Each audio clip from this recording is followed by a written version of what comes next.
Sir news में आ रहा है कि यूपी में आई लव मोहम्मद लिखने पे कुछ बच्चों पे केस हो गया है और बहुत सारे अगेंस्ट बातें कही गई हैं। सर इसको लेकर के पूरी दुनिया में मुसलमान सपोर्ट में उतर गए हैं। मुसलमान मोहम्मद सल्लल्लाहु अलैहि वसल्लम को लेकर के इतने सेंसिटिव क्यों हैं? थोड़ा हमारे व्यूअर्स को बताइएगा। देखिए, आप जो मुसलमानों की बात कर रहे हैं कि मुसलमानों की प्रॉफिट है, जी। ये आपका सवाल ही गलत है। अल्लाह ने प्रॉफिट मोहम्मद साहब को पूरी दुनिया के रहमत बनाकर भेजा, यानी पूरी दुनिया की दया बनाकर भेजा और मानवता की टीचिंग्स देने के लिए भेजा। और कुरान में कहा गया है या युहन्नास, ऐ इंसानों की बात की गई है, मुसलमानों की यहाँ बात नहीं की जा रही है। और अल्लाह अपने आप को सिर्फ मुसलमानों का नहीं, पूरी दुनिया और यूनिवर्स का अपने को मालिक और खालिक यानी अपने को ईश्वर करार देता है। वो अकेला है और सभी का है, जो मानता है उसका भी है, जो नहीं भी मानता है, साफ मानने से इनकार करते उसका भी है। तो यहाँ कैटेगराइज करना ठीक नहीं है। प्रॉफिट मोहम्मद साहब यानी हजरत मोहम्मद साहब का जो जन्म होता है 6वीं शताब्दी में, ये मध्यकाल की सबसे बड़ी क्रांति मानी जाती है। Professor H.G. वेल्स लिखते हैं, देखिए ये जैन माथुर की वर्ल्ड हिस्ट्री की किताब है, आप देख लीजिए। इसमें वो लिखते हैं कि H.G. वेल्स के प्रॉफिट मोहम्मद साहब का जन्म मध्यकाल की सबसे बड़ी क्रांति थी। उसके बाद रसिया की जो क्रांति होती है 1917 में, यानी प्रॉफिट मोहम्मद के दुनिया से जाने के 1200 साल 1300 साल बाद वैसी एक क्रांति होती है, दूसरी क्रांति।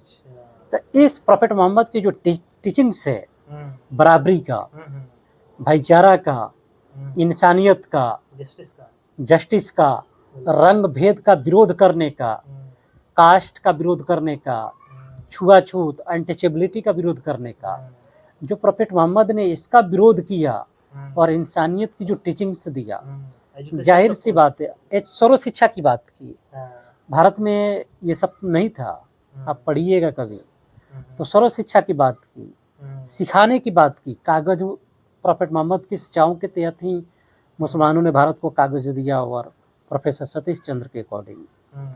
और फिर यहाँ की बहुत सारी किताबें जो संस्कृत की है सही सलामत आप तक पहुँची है। आज से 1400 साल 1200 साल पहले कागज जो थी। तो जाहिर सी बात है, जिन्हें दिक्कत है समानता से, भाईचारा से, बराबरी से, छुआछूत का इस्लाम विरोध करता है, छूत अछूत का विरोध करता है, इंसानियत की बात करता है, तो जाहिर सी बात है वो प्रॉफिट मोहम्मद को, पैगंबर हजरत मोहम्मद साहब का वे विरोध करेंगे। तो ये मुसलमानों को चाहिए कि प्रॉफिट मोहम्मद साहब से सिर्फ आई लव मोहम्मद करने से बात नहीं चलेगा। प्रॉफिट मोहम्मद साहब ने क्या क्या शिक्षाएं दी, इस पे स्वामी विवेकानंद ने क्या लिखा है, आचार्य विनोबा भावे ने क्या लिखा है, महात्मा गांधी जी ने क्या लिखा है, जवाहरलाल नेहरू का इस पे क्या कंसेप्ट है, ये सारे जितने संत और महापुरुष थे, इनकी बातों को कम से कम आप बताइए तो सही। सिर्फ आई लव मोहम्मद लिख देने से नहीं चलेगा। प्रॉफिट मोहम्मद की टीचिंग्स को चाहिए कि मुसलमानों को वो बताएं।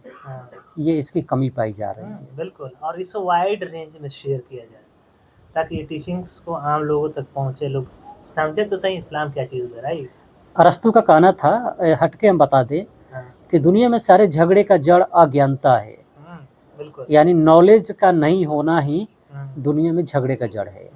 अगर आपके पास नॉलेज हो तो फिर झगड़ा समाप्त हो जाती है। तो दोस्तों देखा सर ने कैसे आपको बहुत इंपॉर्टेंट और नया इन्फॉर्मेशन दिया है। इस वीडियो को ज़्यादा से ज़्यादा शेयर कीजिए ताकि लोगों को तक ये इन्फॉर्मेशन पहुँचे और लोगों को पता चले कि हजरत। एक और बात बता दें, भारत के OBC SC ST के लोग आई लव हजरत मोहम्मद लिख रहे हैं। उन्हें मालूम है कि भारत में सबसे पहले सर्व शिक्षा मुसलमानों ने दिया।